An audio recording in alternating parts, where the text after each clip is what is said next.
Saat saya hendak turun dari pesawat, seorang pramugari datang berbisik. "Puan, jangan buka beg itu." Satu ayat itu membuat saya tertukar beg dengan menantu saya, dan sejak itu, bermulalah rentetan peristiwa yang tidak pernah saya bayangkan. Tekan butang langgan.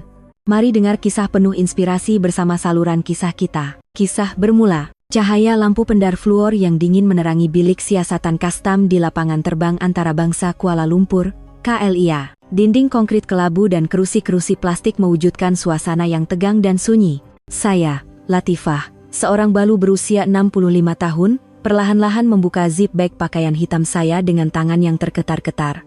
Dua orang pegawai kastam memerhatikan setiap pergerakan saya dengan tajam. Jantung saya berdegup kencang. Sepanjang hidup, saya tidak pernah melanggar undang-undang. Saya langsung tidak paham mengapa saya perlu melalui siasatan sebegini. Tangan saya terus menggigil ketika saya mengeluarkan helaian pakaian satu persatu dari dalam bag. "Mak, buat perlahan-lahan," kata Aisyah, anak perempuan saya yang berusia 32 tahun, dengan lembut di sebelah saya. Aisyah tahu ibunya sedang cemas, tetapi hatinya sendiri tidak tenang. Dia juga tidak paham mengapa ibunya tiba-tiba ditahan untuk siasatan khas. Dari jauh, menantu saya, Zulkifli, hanya memerhati tanpa sepatah kata. Berusia 36 tahun, wajahnya kelihatan tenang seperti biasa, tetapi jika dia mati, tapak tangannya basah dengan peluh dingin. Dia asik mengerling jam tangannya, jelas sekali resah. Ketika tangan saya meraba bahagian paling dalam bag, tiba-tiba saya tersentuh sesuatu yang keras. Ia pastinya bukan barang yang saya masukkan. Wajah saya serta-merta pucat lesi. "Apa nih?" tanya saya dengan suara yang bergetar. Di tangan saya ada sebuah bungkusan kecil yang saya tidak kenali. Pegawai kastam itu segera mengambilnya dan memeriksa dengan teliti. "Boleh Puan jelaskan tentang barang ini?" Suara pegawai itu kedengaran dingin dan tegas. Saya benar-benar buntu. Saya tidak percaya barang yang bukan milik saya boleh berada di dalam bag saya. Saya tak tahu. "Saya tak pernah letak benda ini dalam bag saya," kata saya, tergagap-gagap. Namun, riak wajah pegawai-pegawai itu semakin serius. Mereka sudah terlalu biasa mendengar alasan seperti itu. "Mak, mesti ada salah paham nih," seru Aisyah, suaranya cemas.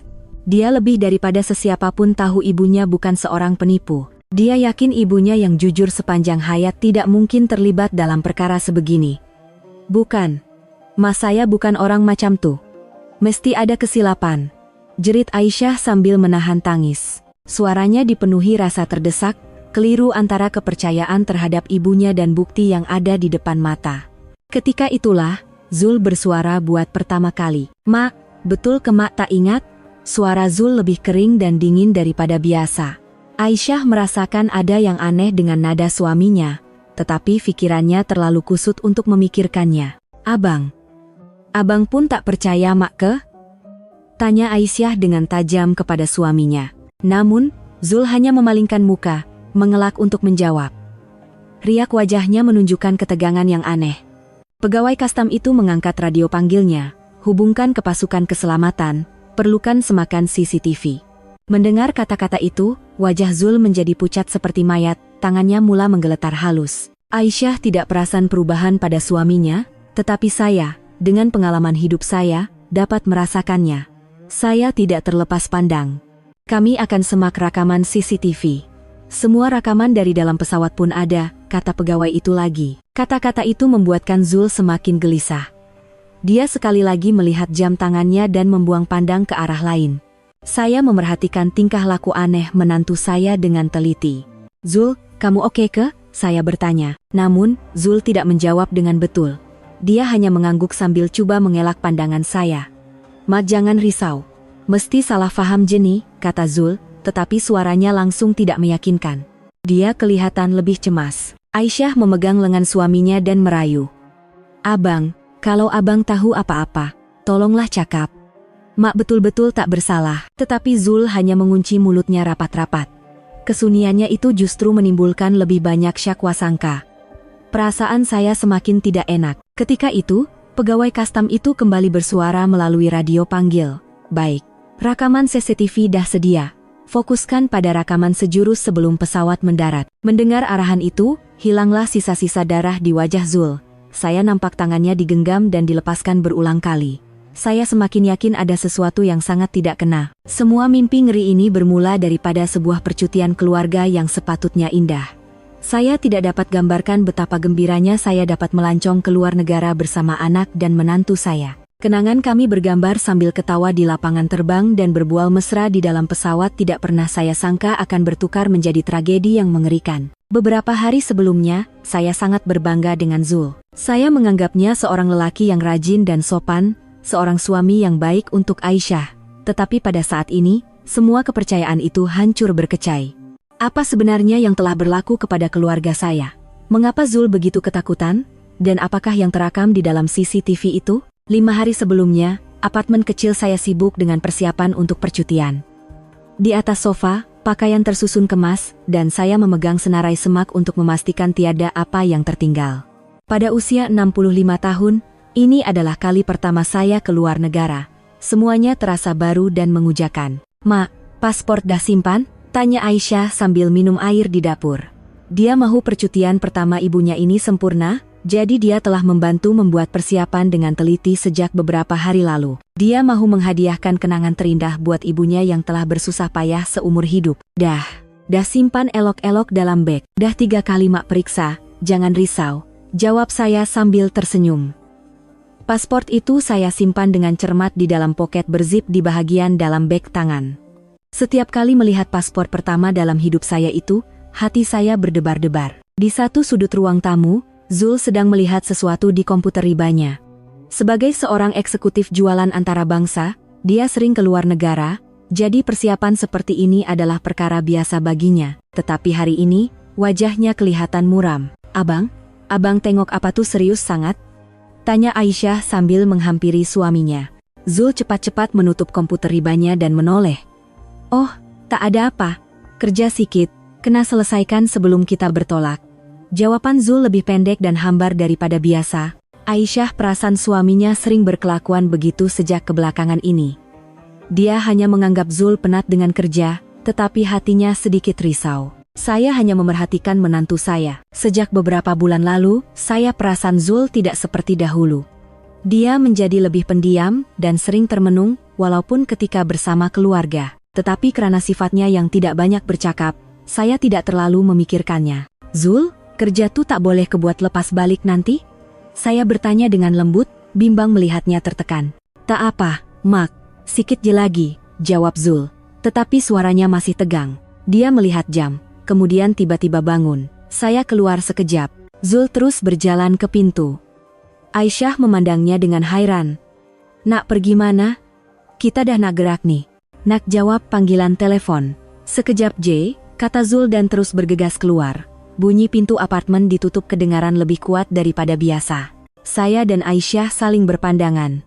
Ada sesuatu yang aneh, tetapi kami hanya menganggap ia urusan kerja terakhir sebelum bercuti. Di luar, Zul sedang bercakap di telepon dengan suara yang perlahan. "Ya, saya faham. Ini kali terakhir, betul-betul terakhir." Suara Zul bergetar. Dia menoleh ke kiri dan kanan, memastikan tiada siapa yang mendengar. "Tolong jangan libatkan keluarga saya, terutama istri saya." Suara garau kedengaran dari hujung talian. Zul mengangguk dan menamatkan panggilan. Tangannya masih menggeletar. Di dalam rumah, Aisyah berkata kepada saya, "Mak, mata rasa abang Zul tuh pelik sikit ke belakangan nih, dia macam tak macam dulu." Suara Aisyah kedengaran bimbang. Walaupun sudah 5 tahun berkahwin, ada kalanya dia rasa tidak benar-benar memahami suaminya. "Ya, Mak pun ada terfikir juga. Mungkin dia penat sangat dengan kerja agaknya," kata saya sambil memegang tangan Aisyah. Namun, jauh di sudut hati, saya merasakan ada sebab lain. Pengalaman hidup mengajar saya untuk peka terhadap perubahan sikap seseorang. Harap-harap percutian ini boleh tenangkan pikiran dia. "Kesian abang, nampak tertekan sangat," kata Aisyah dengan penuh harapan. Dia percaya percutian keluarga ini akan memperbaiki segalanya. Beberapa menit kemudian, Zul kembali. Wajahnya masih tegang, tetapi dia coba mengukir senyuman. "Dah siap semua?" tanyanya. Aisyah mengangguk. "Dah, semua dah siap. Beg mak pun saya dah periksa." Ketika itu, saya coba mengangkat beg pakaian saya, tetapi terasa berat. Saya hampir terhuyung.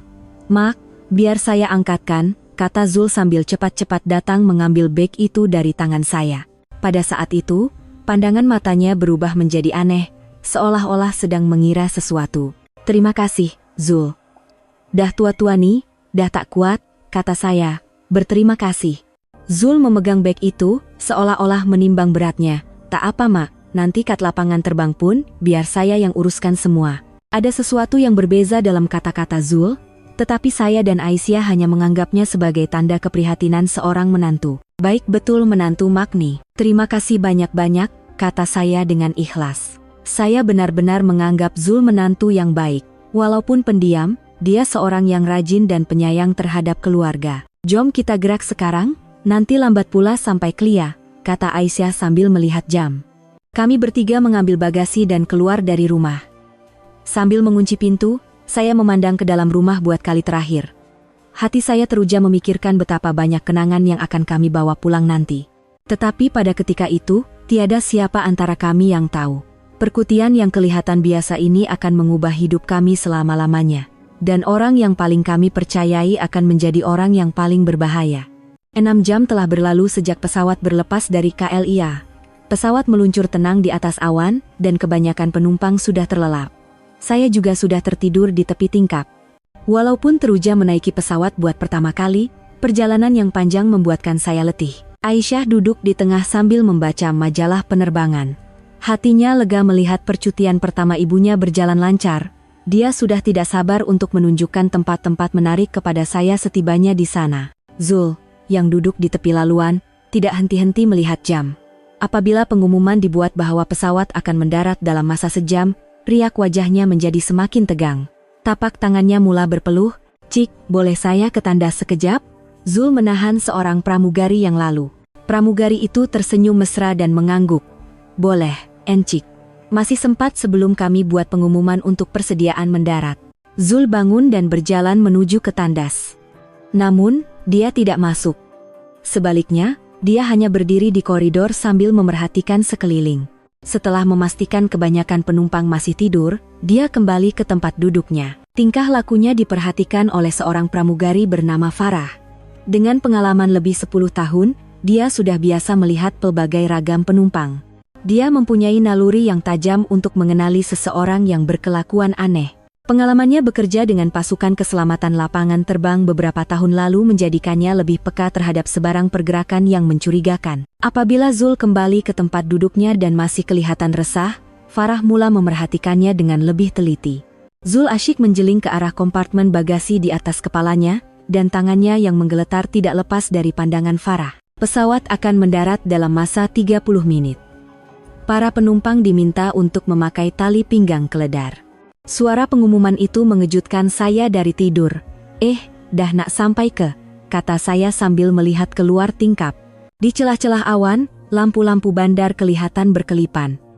Pemandangan negara asing yang pertama kali saya lihat itu membuatkan hati saya teruja. Mak, tidur Lena? Tanya Aisyah. Saya mengangguk sambil tersenyum. Lena, ingatkan tak selesai, tapi oke pula. Tiba-tiba, Zul bangun dari tempat duduknya. Mak, biar saya tolong kemaskan barang dalam kompartemen. Suara Zul kedengaran lebih tinggi daripada biasa. Aisyah memandangnya dengan hairan. Kena kemas sekarang ke? Kan ada masa lagi. Lebih baik sediakan awal. Nanti dah sampai, kelam kabut pula, kata Zul sambil membuka kompartemen bagasi di atas kepala kami.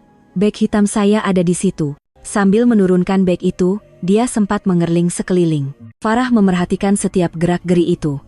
Dia merasakan ada sesuatu yang tidak wajar. Lazimnya, penumpang tidak akan tergesa-gesa begitu sejurus sebelum mendarat. Zul meletakkan beg saya di atas ribanya dan membuka zip. Nak buat apa tuh Zul? Saya bertanya. Zul teragak-agak seketika sebelum menjawab. Nak ambilkan obat untuk Mak. Nanti dah mendarat, tekanan udara berubah, takut Mak pening. Oh, ya ke? Baiknya kamu, kata saya, terharu dengan keprihatinannya. Namun, saya perasan tangannya seperti meraba-raba sesuatu di dalam beg itu. Terlalu lama untuk sekadar mencari obat. Ketika itu, dengan pantas, Zul menolak sesuatu kebahagiaan paling dalam beg itu. Pergerakannya begitu laju sehingga saya dan Aisyah tidak dapat melihat dengan jelas. Tetapi Farah, yang memerhati dari laluan, tidak terlepas pandang. Dah jumpa obatnya, Mak, kata Zul sambil mengeluarkan sebotol kecil pil. Namun, wajahnya basah dengan peluh dingin. Terima kasih, Zul. Tapi kamu oke ke? Muka nampak pucat, tanya saya, risau. Zul memaksa diri untuk tersenyum sambil menggeleng. Tak ada apa, Mak. Saya memang macam ni sikit kalau naik kapal terbang. Zul cepat-cepat menutup zip bag itu dan coba meletakkannya semula ke dalam kompartemen. Biar saya tolong, tiba-tiba Farah muncul di sebelahnya. Zul kelihatan terkejut. Tak apa, Cik. Saya boleh buat. Untuk keselamatan, lebih baik kami yang bantu, kata Farah dengan suara yang lembut tetapi tegas. Dia mengambil bag itu dari tangan Zul dan perlahan-lahan meletakkannya ke dalam kompartemen. Sepanjang proses itu, dia dengan teliti mengagak berat dan bentuk bag tersebut. Terima kasih, kata Zul dengan kekok. Farah tersenyum dan mengangguk, tetapi di dalam hatinya, dia memutuskan untuk terus memerhatikan penumpang ini. Pesawat akan mendarat dalam masa 10 menit. Sila tegakkan kerusi dan pastikan tali pinggang keledar Anda dipakai. Pengumuman terakhir bergema. Pesawat mula merendahkan altitude. Mak, kita dah nak sampai. Seronok tak? Kata Aisyah sambil memegang tangan saya. Macam mimpi rasanya. Tak sangka Mak dapat naik kapal terbang ke luar negara, jawab saya dengan gembira. Tetapi di sebelah, Zul hanya merenung jam tangannya. Mendarat tinggal beberapa menit sahaja lagi. Sambil membuat persiapan terakhir untuk mendarat, Farah tidak melepaskan pandangannya dari Zul. Berdasarkan pengalamannya, dia yakin ada sesuatu yang tidak kena. Terutama sekali pergerakannya ketika memegang bag tadi, sangat mencurigakan. Nanti mendarat, aku kena hubungi pasukan keselamatan, Farah bertekad di dalam hati. Kalau tiada apa-apa, itu lebih baik. Tapi kalau ada, naluri seorang pramugari sepertinya jarang sekali salah. Pesawat selamat mendarat di landasan. Penumpang mula bangun dari tempat duduk masing-masing. Zul juga cepat-cepat bangun untuk mengambil bagasi. Bag Mak biar saya turunkan, katanya tergesa-gesa. Tetapi Farah lebih pantas. Para penumpang diminta untuk turun mengikut giliran. Bagasi biar kami bantu. Mendengar kata-kata Farah, Zul terpaksa menunggu. Tangannya masih menggeletar. Saya dan Aisyah, yang tidak tahu apa-apa, turun dari pesawat dengan hati yang gembira. Namun, hati Zul semakin berat. Dia dapat merasakan pandangan tajam Farah terus mengekorinya. Apakah yang Zul masukkan ke dalam bag itu? Dan adakah syakwasangka Farah akan menjadi kenyataan? Ruang ketibaan di lapangan terbang negara asing itu agak sesak dan kelam kabut. Bunyi pelbagai bahasa yang bercampur aduk membuatkan saya sedikit pening. Tetapi dengan adanya Aisyah dan Zul di sisi, saya rasa lebih tenang. Ma, ikut sini. Tempat ambil bagasi, kata Aisyah sambil memimpin tangan saya. Saya memandang sekeliling dengan kagum. Tidak sangka lapangan terbang boleh jadi sebesar ini. Besarnya, macam lagi besar dari kelia kita, kata saya, teruja. Semua pemandangan ini baru bagi saya. Zul berjalan di hadapan mencari kaunter tuntutan bagasi. Langkahnya lebih laju daripada biasa, dan dia asyik menoleh ke belakang, seolah-olah mencari kelibat Farah. Abang, kenapa laju sangat jalan? Tanya Aisyah. Zul berhenti seketika dan memaksa diri tersenyum. Tak ada apa. Cuma nak cepat sampai hotel, boleh rehat, penat naik kapal terbang. Relakslah sikit. Kesian mak nak ikut kita, kata Aisyah. Zul terpaksa memperlahankan langkahnya, tetapi hatinya tetap resah. Setibanya di kawasan tuntutan bagasi, sudah ramai penumpang lain yang menunggu. Beg-beg pakaian mula keluar satu persatu di atas tali sawat. Bila agaknya beg kita nak keluar? Tanya saya. Aisyah memeriksa tak bagasi. Sekejap lagi tuh, Mak. Sabar ya. Ketika itu, saya ternampak satu wajah yang saya kenali dari jauh. Ia adalah Farah, pramugari tadi. Dia sudah menukar pakaian seragamnya kepada pakaian biasa, tetapi matanya masih tertumpu pada kami. Farah mengeluarkan telepon bimbitnya dan membuat panggilan. Halo, pasukan keselamatan? Saya Farah, pramugari penerbangan kesekian-sekian, kata Farah dengan suara yang perlahan tetapi jelas. Dia bercakap sambil memerhatikan sekeliling dengan berhati-hati. Saya perasan ada seorang penumpang yang mencurigakan dalam penerbangan tadi. Dia kelihatan aneh semasa menguruskan bagasi sejurus sebelum mendarat. Suara seorang lelaki kedengaran dari hujung talian. Farah mengangguk dan menyambung, ya, satu keluarga dari Malaysia. Seorang lelaki lingkungan 30-an, dia macam masukkan sesuatu ke dalam beg seorang wanita tua.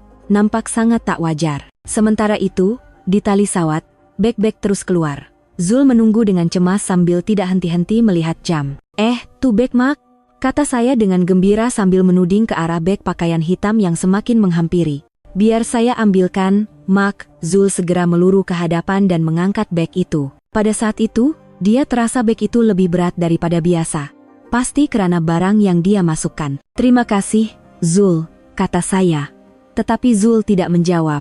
Sebaliknya, dia cepat-cepat meletakkan beg itu di atas troli. Dia mahu segera beredar dari situ. Beg kita pun dah keluar, kata Aisyah sambil mengambil begnya dan beg Zul. Semua bagasi sudah ada. Mereka hanya perlu berjalan ke pintu keluar. Tetapi ketika itu, Farah membuat satu lagi panggilan. Mereka masih di kawasan tuntutan bagasi. Ya, keluarga itu. Farah memerhatikan mereka dari jauh. Dia nampak Zul mengendalikan beg ibunya dengan sangat berhati-hati, yang menambahkan lagi syakwasangkanya. Baik, saya faham. Saya akan pastikan mereka disemak di pintu keluar. Farah menamatkan panggilan dan mula mengekori keluarga itu dari jarak yang selamat. Naluri profesionalnya memberitahu ada sesuatu yang tidak kena. Zul menolak troli menuju ke pintu keluar. Langkahnya laju dan dia tidak berhenti menoleh ke belakang. Zul, kenapa tergesa-gesa nih? Kita jalan-jalan tengok dulu, kata saya. Ingin melihat-lihat suasana lapangan terbang. Kita letak barang kat hotel dulu, Ma. Lepas tu baru kita jalan-jalan. Sekarang nih barang banyak, berat, dalih Zul, suaranya tegang. Aisyah mula perasan tingkah laku aneh suaminya. Abang oke ke? Dari tadi nampak resah je. Oke, biasalah, sampai tempat orang, rasa lain sikit, jawab Zul ringkas. Tetapi sebenarnya dia langsung tidak oke. Jantungnya berdegup kencang, dan tangannya tidak berhenti berpeluh. Hampir tiba di pintu keluar, tiba-tiba seorang pegawai lapangan terbang menghampiri mereka. Maaf, Encik, Puan. Kami perlu buat pemeriksaan rawak sekejap. Mendengar kata-kata itu, wajah Zul menjadi pucat lesi. Saya dan Aisyah terpinga-pinga. Ada apa ya? Tanya Aisyah. Pegawai itu menjawab dengan sopan. Pemeriksaan rutin sahaja, cuma ambil masa beberapa menit. Ketika itu, Farah muncul dari belakang. Dia berbisik sesuatu kepada pegawai itu, dan pegawai itu mengangguk. Itu kan pramugari dalam kapal terbang tadi, kata saya apabila mengecam wajah Farah. Farah menunduk hormat. Selamat petang. Maaf mengganggu. Aisyah tersenyum, tetapi Zul menjadi semakin cemas. Dia tidak paham mengapa pramugari itu mengekori mereka sejauh ini. Adakah berlaku apa-apa yang luar biasa semasa penerbangan tadi? Tanya pegawai itu. Farah menjawab dengan berhati-hati. Saya ternampak seorang penumpang menguruskan bagasi dengan cara yang agak aneh sejurus sebelum mendarat. Jadi, sebagai langkah berjaga-jaga.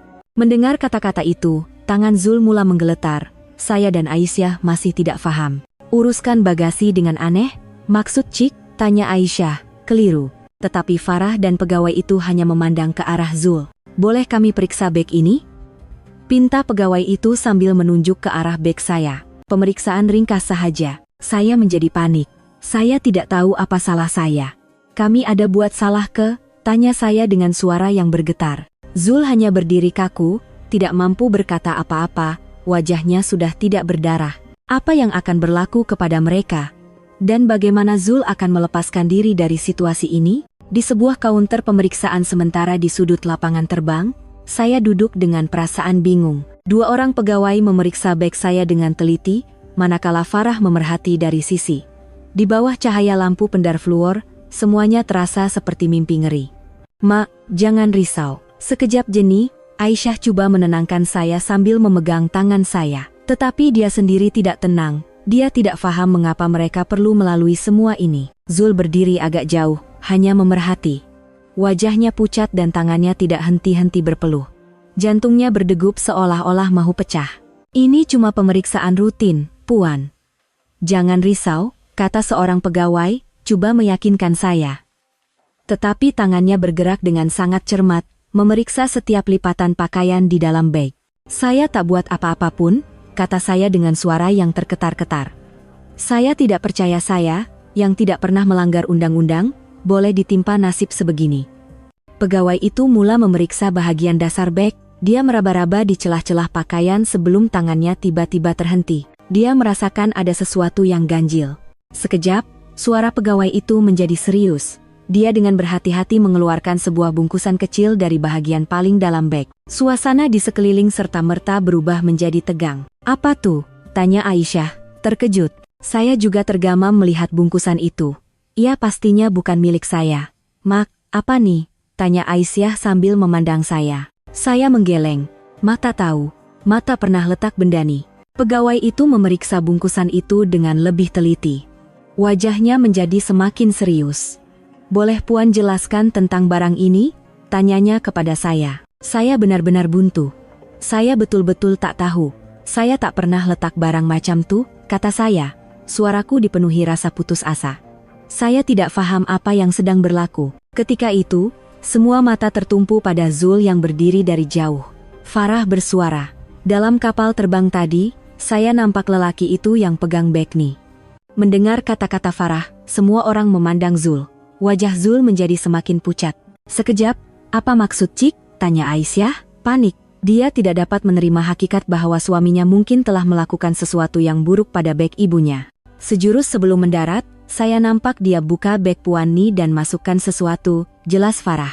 Kenyataan Farah itu membuatkan Aisyah tidak percaya. Saya juga memandang menantu saya dan bertanya, Zul, betul ke apa yang dia cakap? Zul tidak menjawab. Dia hanya menundukkan kepalanya. Abang, jawablah, jerit Aisyah sambil menghampiri suaminya. Tetapi Zul tetap membisu. Pegawai itu mengangkat radio panggilnya. Ketua Pasukan Keselamatan, kami ada masalah di sini, minta datang segera. Suara tegas kedengaran dari radio panggil itu. Semua orang sadar keadaan menjadi semakin serius. Zul, tolonglah cakap, betul ke kamu yang buat?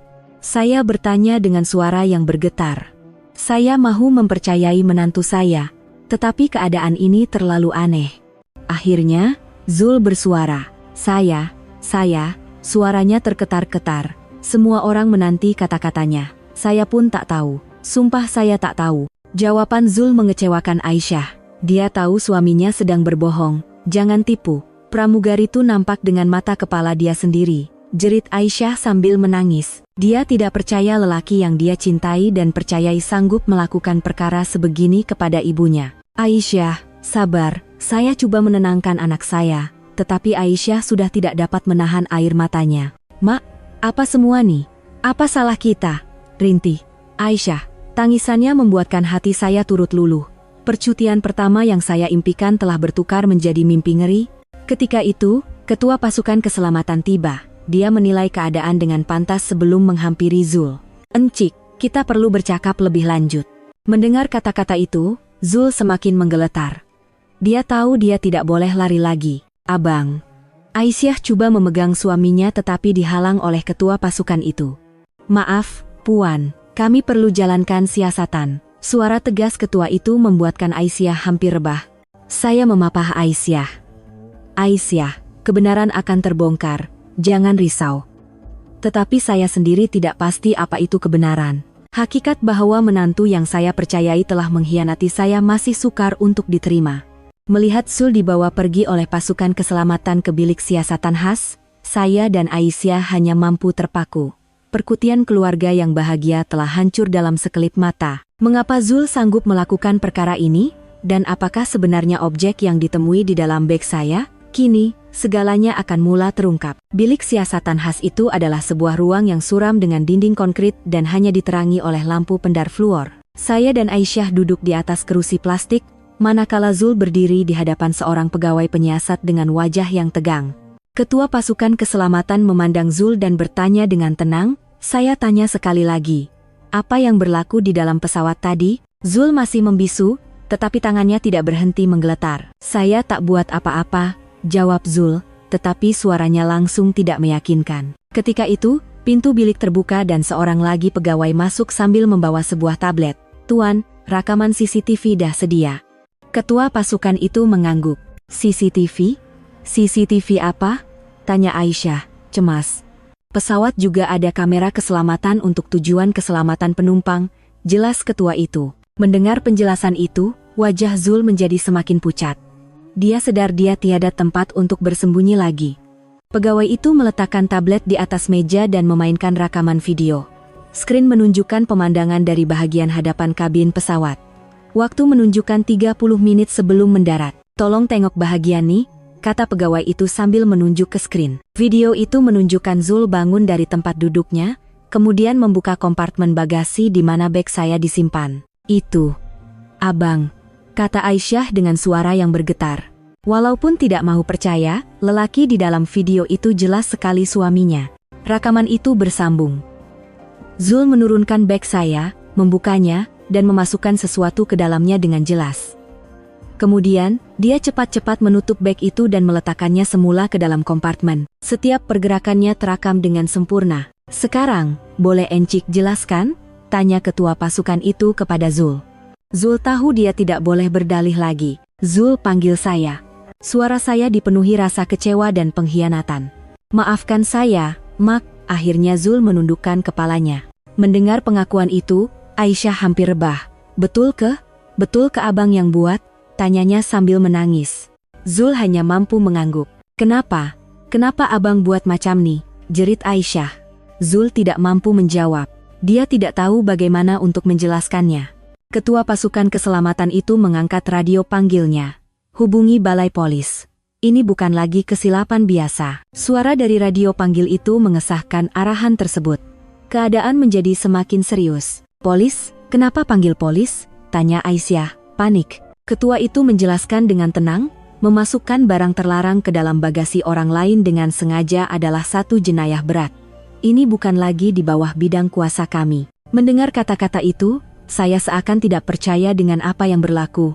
Menantu saya sendiri coba menjadikan saya seorang penjenayah. Ini tidak masuk akal. Zul, kenapa kamu buat macam ni? Kamu berdendam dengan Make? Saya bertanya dengan suara yang bergetar. Zul menjawab sambil menunduk, saya tak berdendam dengan Mak. Saya betul-betul minta maaf. Kalau macam tuh, kenapa? Kenapa kamu buat kerja ni? Desak saya. Zul diam seketika sebelum menjawab dengan susah payah, hutang. Hutang saya terlalu banyak. Pengakuan Zul mengejutkan Aisyah. Hutang? Hutang apa sampai sanggup buat Mak macam ni? Saya terjerat dengan judi. Ahlong ugut saya. Kata-kata Zul membuatkan Aisyah tergamam. Dia langsung tidak tahu suaminya berjudi. Judi? Sejak bila? Tanya Aisyah, tidak percaya. Zul semakin menundukkan kepalanya. Dah beberapa tahun. Mula-mula sikit ya, tapi lama-lama jadi besar. Ketika itu, pintu bilik terbuka dan 2 orang anggota polis masuk. Keadaan menjadi lebih serius. Encik Zulkifli? Tanya seorang anggota polis. Zul mengangguk. Sila ikut kami ke balai. Kami perlu jalankan siasatan rasmi. Mendengar itu, Aisyah bangun. Tunggu, suami saya bukan orang macam tuh, tetapi bukti rekaman CCTV sudah jelas. Rayuan Aisyah tidak berguna. Aisyah, cukuplah, saya menahannya. Tiada apa lagi yang boleh dinafikan. Sebelum dibawa keluar, Zul menoleh ke belakang. Mak, saya betul-betul minta maaf. Aisyah, abang minta maaf. Mendengar permohonan maaf terakhir itu, Aisyah terus menangis teresak-esak. Saya memeluk anak saya sambil menahan air mata saya sendiri. Mak, macam mana boleh jadi macam ni? Tangis Aisyah di dalam pelukan saya. Saya tidak mempunyai jawaban. Pengkhianatan daripada orang yang paling saya percayai masih terlalu sukar untuk diterima. Hanya saya dan Aisyah yang tinggal di dalam bilik siasatan itu. Ketua pasukan keselamatan berkata kepada kami, Puan berdua perlu tunggu sehingga siasatan selesai. Walaupun Puan mangsa, ada beberapa prosedur yang perlu diikuti. Saya mengangguk. Saya tidak tahu apa yang perlu dilakukan selepas ini. Mak, Aisyah minta maaf. Aisyah tak pandai jaga suami, kata Aisyah, menyalahkan dirinya. Tetapi saya tahu ini bukan salahnya. Aisyah, ini bukan salah kau. Siapapun tak sangka perkara ini akan jadi, pujuk saya. Tetapi hati saya sendiri hancur luluh. Percutian keluarga yang saya impikan telah berakhir dengan mimpi ngeri yang tidak terhingga. Apa yang akan berlaku kepada Zul? Dan bagaimana saya dan Aisyah akan mengatasi kejutan ini? Sudah sejam berlalu sejak hanya saya dan Aisyah ditinggalkan di dalam bilik siasatan itu. Di bawah cahaya lampu pendar fluor yang dingin, kami berdua hanya mendiamkan diri. Aisyah tidak henti-henti menangis, manakala saya hanya termenung memandang dinding. Mak, Aisyah tak percaya benda ni jadi. Akhirnya Aisyah bersuara. Suaranya serak dan hampir tidak kedengaran. Mak pen sama, Izya.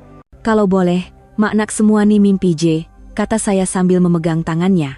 Tetapi realiti bilik siasatan yang sejuk ini tidak berubah.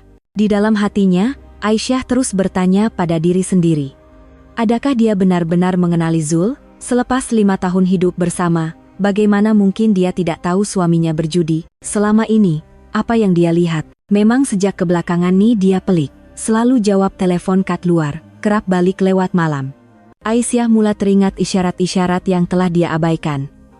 Dia pikir suaminya tertekan karena kerja, tetapi rupa-rupanya ia disebabkan oleh hutang judi. Aisyah, jangan salahkan diri kau, saya berkata, dapat membaca pikiran anak saya. Tetapi saya sendiri tidak tenang. Kepercayaan saya terhadap menantu saya telah hancur. Saya teringat kali pertama Zul datang bertemu saya bersama Aisyah. Dia kelihatan seorang lelaki yang pendiam dan rajin. Walaupun tidak banyak bercakap, dia sopan dan melayan Aisyah dengan baik. Rupa-rupanya semua itu hanya lakonan. Adakah aku tak pandai menilai orang? Atau Zul yang terlalu pandai berlakon? Saya menyalahkan diri sendiri, tetapi pada masa yang sama, kemarahan terhadap Zul membuak-buak. Bagaimana dia tergamak coba menjadikan saya, ibu mentuanya sendiri, seorang penjenayah? Ketika itu, pintu bilik terbuka dan ketua pasukan keselamatan masuk. Wajahnya kelihatan lebih serius. Ada maklumat tambahan yang kami terima. Kata-katanya membuatkan saya dan Aisyah menjadi tegang. Apalagi berita buruk yang akan kami terima? Nampaknya ini bukan kali pertama Encik Zulkifli melakukan perkara ini, katanya. Aisyah terkejut. Bukan kali pertama? Maksud Tuan? Hasil siasatan awal pihak polis mendapati ada beberapa kes serupa sebelum ini, cuma tidak pernah dikesan. Mendengar kata-kata itu, Aisyah semakin terkejut. Suaminya telah melakukan jenayah ini secara berulang kali. Jadi ada mangsa lain sebelum nih? Tanya Aisyah dengan suara yang bergetar. Ketua itu mengangguk. Nampaknya begitu. Encik Zulkifli sering keluar negara atas urusan kerja, dan kemungkinan besar dia menggunakan modus operandi yang sama. Penjelasan itu membuatkan saya semakin marah. Jadi, bukan saya seorang sahaja mangsanya. Tak guna punya orang. Macam mana dia boleh buat kerja macam tuh? Kata saya, tidak dapat menahan kemarahan. Saya yang tidak pernah mencarut seumur hidup, kali ini tidak dapat menahannya. Bagi Aisyah, sisa-sisa harapan terakhir terhadap suaminya lenyap. Pada mulanya, dia mahu percaya ini adalah kesilapan pertama yang dilakukan dalam keadaan terdesak. Tetapi jika ia sudah menjadi tabiat, mak, Aisyah tak tahu nak buat apa, rintih Aisyah sambil memeluk saya. Hidupnya terasa hancur. Aisyah, kita kena kuat.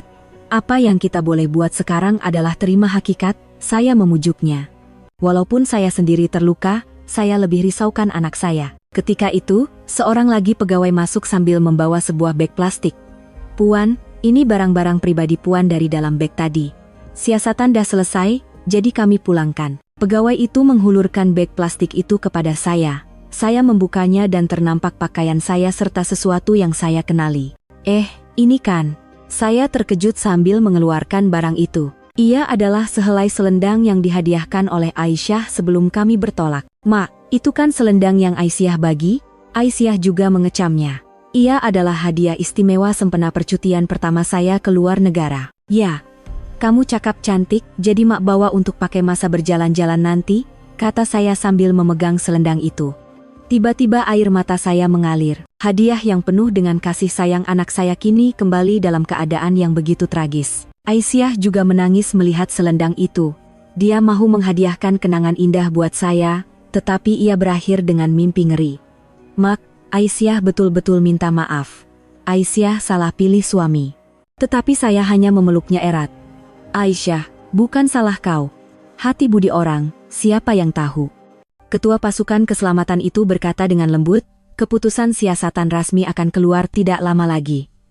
Selepas itu, Puan berdua boleh pulang ke Malaysia. Saya dan Aisyah mengangguk. Akhirnya, penderitaan ini akan berakhir. Zul macam mana? Tanya Aisyah perlahan. Walaupun marah dan kecewa, hatinya masih ada sedikit rasa bimbang. Ini jenayah antara bangsa, jadi hukumannya mungkin berat. Tambahan pula jika sabit kesalahan berulang kali, penjelasan ketua itu membuatkan Aisyah semakin putus asa. Hidup suaminya, dan hidupnya sendiri, semuanya telah musnah. Saya memegang erat selendang itu. Hadiah kecil ini menjadi sumber kekuatan buat saya. Ia membuktikan bahwa kasih sayang anak saya adalah sesuatu yang nyata. Adakah kejutan terakhir menanti mereka? Dan bagaimana saya dan Aisyah akan mengharungi semua ini? Sejam kemudian, pintu bilik siasatan terbuka lagi. Kali ini, seorang anggota polis masuk bersama Zul. Tangan Zul digari, dan wajahnya dipenuhi rasa putus asa. Aisyah, panggil Zul dengan lemah. Melihat keadaan suaminya, hati Aisyah terasa pedih. Walaupun marah, ada sedikit rasa kasihan. Abang. Aisyah coba bangun tetapi dihalang oleh anggota polis. Maaf, Puan, sentuhan tidak dibenarkan. Aisyah terduduk semula. Saya hanya memandang menantu saya dengan pandangan yang dingin. Encik Zulkifli, hasil siasatan mengesahkan beberapa kesalahan jenayah umum anggota polis itu secara rasmi. Zul hanya menunduk, tidak berkata apa-apa. Dalam tempo 2 tahun kebelakangan ini, Anda disyaki terlibat dalam sekurang-kurangnya 5 kes jenayah serupa, menggunakan alasan lawatan kerja ke luar negara. Kenyataan itu mengejutkan Aisyah. 2 tahun, selama itu, dia percaya suaminya bekerja dengan jujur. 5 kes, betul ke sebanyak tuh? Tanya Aisyah, tidak percaya. Zul masih menunduk. Akhirnya saya bersuara. Zul, cakaplah sejujurnya sekarang. Kenapa kamu terus buat kerja nih? Suara saya dingin, tetapi terselit nada sedih. Zul perlahan-lahan mengangkat kepala memandang saya. Mak, saya betul-betul minta maaf. Matanya berkaca-kaca. Tetapi saya tidak akan tertipu lagi dengan air matanya. Maaf kamu tuh tak penting. Mak nak tahu sebabnya. Kenapa kamu sanggup jadikan mak penjenayah? Desak saya. Zul diam seketika sebelum menjawab, hutang saya. Hutang saya terlalu banyak sampai saya tak boleh tanggung lagi. Suaranya bergetar. Dia mula menceritakan segalanya. Mula-mula sikit je, tapi bila kalah, saya coba main lagi nak dapatkan balik modal. Tapi asik kalah. Aisyah menggelengkan kepalanya. Kini baru dia faham betapa dahsyatnya ketagihan judi. Jadi, kamu korbankan orang lain? Tanya saya, menahan marah. Zul mengangguk. Ahlong ugut saya. Kalau tak bayar, mereka akan apa-apakan keluarga. Kata-kata Zul mengejutkan Aisyah. Keluarga? Maksudnya Aisyah pun dalam bahaya? Jadi sebab terpaksa, saya. Zul coba memberi alasan, tetapi saya memotongnya. Terpaksa? Habis tuh mak ni apa? Kamu tak kisah kalau mak yang jadi penjenayah? Suara saya meninggi. Aisyah tidak pernah melihat saya, yang selalunya lemah lembut, semarah ini.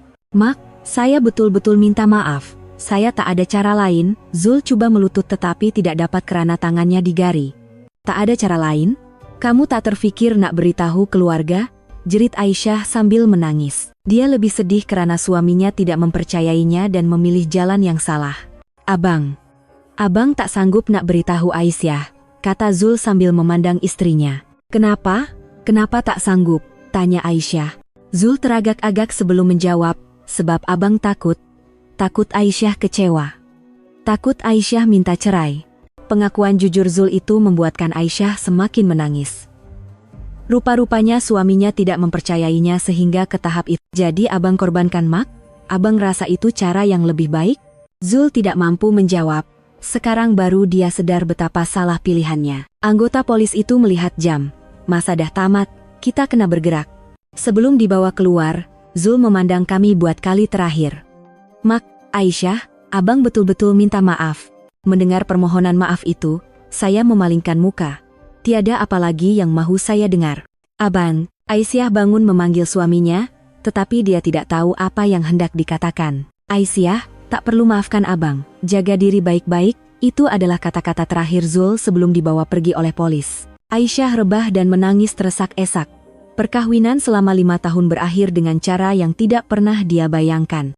Mak, Aisyah nak buat apa sekarang? Rintihnya sambil memeluk saya.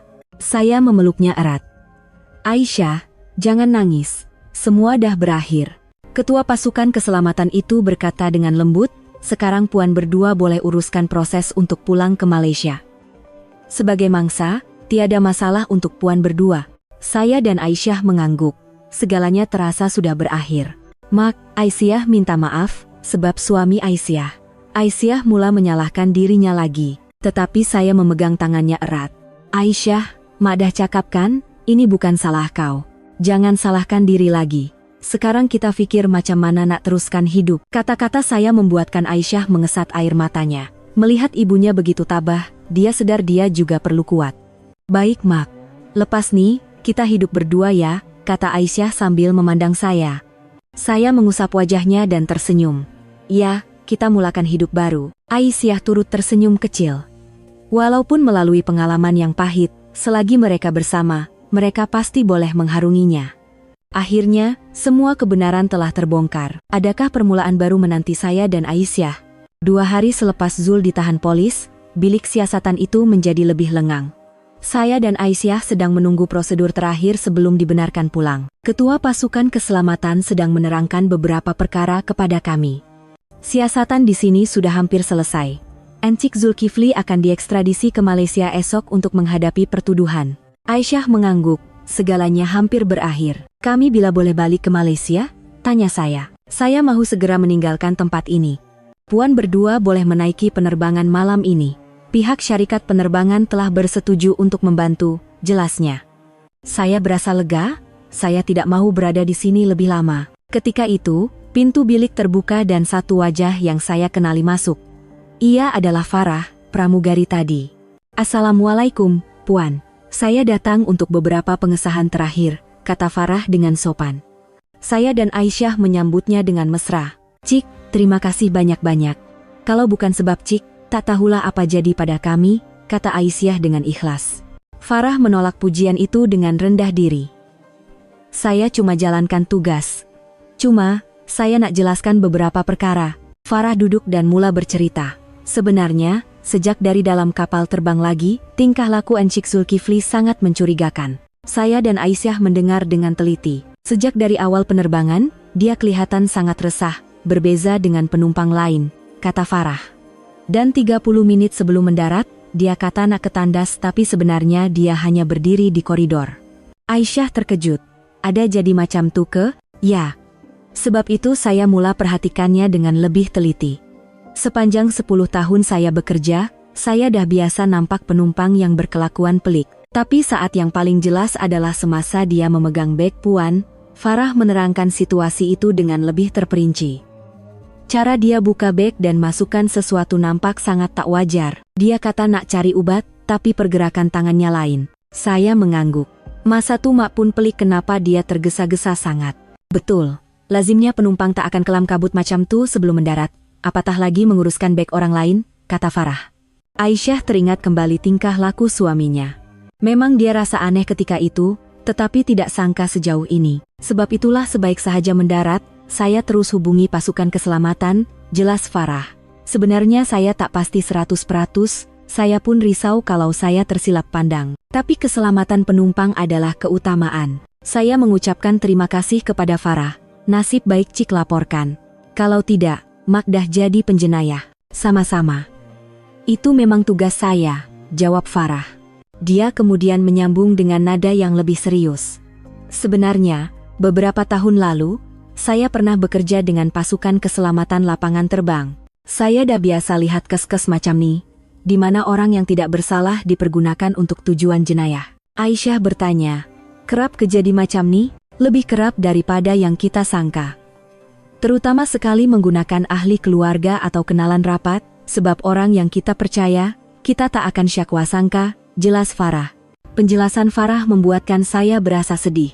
Saya juga telah meletakkan kepercayaan penuh pada menantu saya. Sebab itu dalam latihan kami sebagai kru kabin, kami diajar untuk peka dan melaporkan sebarang tingkah laku yang mencurigakan, kata Farah. Kes Encik Zulkifli ini adalah contoh klasik. Menukar atau memasukkan sesuatu ke dalam beg sejurus sebelum mendarat adalah taktik biasa. Saya bertanya, kenapa mereka suka buat waktu macam tu? Sebab itu adalah waktu yang paling sibuk dan kelam kabut. Penumpang sibuk bersiap, kru kabin juga sibuk dengan persiapan mendarat. Jadi mereka pikir tiada siapa akan perasan, jelas Farah. Aisyah kagum. Licik betul rancangan dia. Ya, tapi sepandai manapun tupai melompat, akhirnya jatuh ke tanah juga. CCTV tak boleh ditipu. Zaman sekarang, hampir semua sudut dalam pesawat ada kamera, kata Farah. Ketua pasukan keselamatan itu mengucapkan terima kasih kepada Farah. Terima kasih, Cik Farah. Disebabkan tindakan pantas awak, kita berjaya menghalang satu jenayah besar. Kalau mereka sampai ke Malaysia baru dikesan, kes ini akan jadi lebih rumit. Mujur semuanya selesai di sini, jawab Farah. Encik Zulkifli tu, Apa agaknya nasib dia? Hukuman untuk jenayah pengedaran dadah di Malaysia sangat berat, mungkin penjara seumur hidup dan sebatan. Tambahan pula jika sabit kesalahan berulang, kata ketua itu. Aisyah berasa serba salah. Walaupun suaminya layak dihukum, hatinya masih terasa pedih. Mak, rasanya semua dah berakhir, kata Aisyah kepada saya. Saya memegang tangannya. Ya, sekarang adalah permulaan baru untuk kita. Farah berkata kepada kami, Puan berdua telah melalui pengalaman yang sangat pahit, tapi saya percaya Puan berdua kuat untuk menempuhnya. Kalau ada rancangan untuk melancong lagi nanti, saya harap ia akan menjadi kenangan yang indah. Kata-kata Farah yang baik itu menyentuh hati kami. Di sebalik tragedi ini, kami bersyukur karena bertemu dengan orang yang baik. Cik, terima kasih banyak-banyak. Jasa Cik kami tak akan lupakan, kata Aisyah dengan ikhlas. Farah tersenyum dan meninggalkan bilik siasatan. Segalanya sudah selesai. Kehidupan baru menanti saya dan Aisyah. Sebulan telah berlalu sejak kami pulang ke Malaysia. Di ruang tamu apartemen kecil saya, cahaya matahari petang menerangi suasana. Saya dan Aisyah duduk di sofa sambil minum teh. Suasana terasa lebih tenang berbanding dahulu. Mak, peguam telepon tadi, kata Aisyah sambil melihat teleponnya. Saya memandangnya. Ada berita tentang Zul? Ya, keputusan mahkamah dah keluar. Dia dijatuhkan hukuman penjara 10 tahun dan beberapa sebatan rotan. Mendengar berita itu saya berasa serba salah. Walaupun itu balasan yang setimpal, hati saya masih tidak tenang. Itu pun dah kira ringan, kata saya perlahan. Aisyah mengangguk. Sebab dia mengaku bersalah dan bekerja sama dengan polis. Dia juga betul-betul nampak menyesal. Suara Aisyah tidak lagi dipenuhi kemarahan atau dendam. Sepanjang sebulan ini, dia telah banyak berpikir. Aisyah sendiri macam mana? Saya bertanya. Aisyah diam seketika. Mula-mula, Aisyah marah sangat. Macam mana dia sanggup buat mak macam tu? Tapi bila fikir balik, kesian pun ada pada Abang Zul. Saya terkejut mendengar kata-katanya. Kesian? Ya. Dia terdesak sebab hutang judi. Dia malu nak beritahu Aisyah, jadi dia pilih jalan yang salah, jelas Aisyah. Saya mula memikirkan kembali tentang menantu saya. Pilihannya memang salah, tetapi saya coba memahami keadaannya. Tapi itu tak bermakna Aisyah boleh maafkan perbuatan dia, tambah Aisyah. Saya memegang tangannya. Mak bangga dengan Aisyah, kamu dah matang. Aisyah tersenyum. Mak yang ajar Aisyah, jangan simpan dendam, coba faham keadaan orang lain. Saya berasa lega melihat anak saya begitu tabah. Jadi, kamu betul-betul nak berpisah dengan dia? Saya bertanya dengan lembut. Aisyah mengangguk. Ya, Mak. Aisyah tengah uruskan surat cerai. Rasanya dah tak boleh hidup bersama lagi. Walaupun sedikit sedih, saya menghormati keputusannya. Baiklah, kalau itu keputusan Aisyah, Mak sokong. Mak, boleh tak Aisyah pindah balik duduk dengan Mak? Rasa sunyi pula duduk sorang-sorang, pinta Aisyah. Saya berasa sangat gembira. Mestilah boleh. Mak lagi suka. Dah lama Mak impikan nak duduk dengan anak Mak semula. Aisyah tersenyum ceria, senyuman yang sudah lama tidak saya lihat. Kalau macam tu, minggu depan Aisyah mula kemas barang. Bagus. Nanti Mak tolong. Kami mula berbincang tentang rancangan masa depan. Walaupun telah melalui masa yang sukar, kini ada harapan baru yang bersinar. Oh ya, Mak. Aisyah nak begini. Aisyah mengeluarkan sesuatu dari beg tangannya. Ia adalah selendang itu, selendang yang ditemui di dalam beg saya pada hari yang malang itu. Kenapa bagi Mak? Saya bertanya, hairan. Aisyah meletakkan selendang itu di bahu saya. Sekarang, Aisyah nak hadiahkan selendang ni pada Mak dengan niat yang baik, sebagai simbol permulaan baru kita. Kata-katanya menyentuh hati saya. Selendang itu kini bukan lagi membawa kenangan pahit. Ia membawa makna kasih sayang seorang anak dan harapan baru. Terima kasih, Aisyah. Cantik sangat, kata saya sambil memegang selendang itu. Aisyah membawa cermin untuk saya lihat. Mak, lawa sangat Mak pakai. Di dalam cermin, wajah saya kelihatan lebih ceria. Pengalaman pahit itu telah menjadikan saya lebih kuat. Aisyah, jom kita pergi bercuti betul-betul kali ini. Tiba-tiba saya memberi cadangan. Aisyah terkejut. Bercuti? Lagi? Ya. Kali ini, kita cipta kenangan yang indah. Hari itu kan tak sempat nak jalan-jalan. Cadangan saya membuatkan Aisyah bersemangat. Ide yang bagus, Mak. Kali ini kita pergi dalam Malaysia Pulau Langkawi, nak. Langkawi, boleh juga. Mak pun teringin nak pergi. Kami mula merancang percutian kami dengan gembira. Kali ini, ia pasti akan menjadi percutian yang indah. Mak, nanti kita kena ucapkan terima kasih pada pramugari itu juga, kata Aisyah. Saya setuju. Ya, Cik Farah tuh. Sebab dia, kita selamat. Macam mana nak hubungi dia ya? Kita boleh tanya syarikat penerbangan. Hantar surat penghargaan pun oke, cadang Aisyah. Bagus juga, nanti kita buat. Matahari mula terbenam. Saya dan Aisyah berdiri di tepi tingkap, memerhatikan langit senja yang kemerah-merahan. Mak, lepas nih kita hidup macam nih ya. Saling bergantung antara satu sama lain, kata Aisyah sambil memeluk lengan saya. Saya memeluknya erat. Ya, selagi kita berdua, kita boleh harungi apa sahaja. Orang yang paling dipercayai telah menjadi orang yang paling ditakuti. Tetapi melalui kesakitan itu, ikatan antara saya dan Aisyah menjadi lebih kuat. Kadang-kadang, saat yang paling sukar dalam hidup adalah permulaan kepada harapan yang baru. Saya memegang selendang di leher saya. Ia bukan lagi simbol kesakitan, tetapi simbol permulaan baru, harapan, dan yang paling penting, bukti cinta yang tidak akan pudar antara seorang ibu dan anak. Walau apapun yang terjadi, saya dan Aisyah akan menghadapinya bersama. Karena inilah makna sebuah keluarga sejati. Saling percaya, saling bergantung, dan saling menyayangi. Kadang-kadang, walaupun kita hidup di bawah satu bumbung, kita tidak benar-benar mengenali orang yang paling rapat dengan kita. Tetapi kekuatan sebuah keluarga sejati terletak pada kemampuannya untuk mengatasi cabaran bersama-sama, seperti Puan Latifah dan Aisyah. Kisah mereka yang tidak berputus asa dan mencari harapan baru walaupun selepas melalui saat yang paling sukar amat menyentuh hati. Bukan? Jika Anda mempunyai pengalaman yang serupa atau ingin berkongsi pendapat tentang kisah ini, sila tinggalkannya di ruangan komen.